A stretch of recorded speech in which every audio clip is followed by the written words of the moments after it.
बोला बोला शंकर भगवान की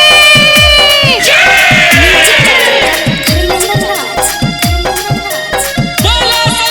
भगवान की एही सावन में देवघर जइबो बोलबा मछरी बोलत गे। एही सावन में देवघर जइबो बोलबा मछरी बोलत गे। अगे भर सावन गंजा पीबो छौरी देवा घर में। अगे भर सावन गंजा पीबो छौरी देवा घर में। बाबा तोर जइबो अपन मन के सारा धा पुरइबो गे। बाबा तोर जइबो अपन मन के सारा धा पुरइबो गे। भर सावन गंजा पीबो छौरी देवा घर में।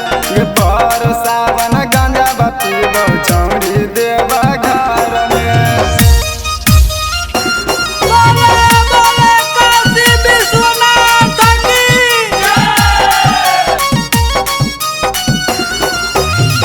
कर नहीं फिक्रिया सोना लगत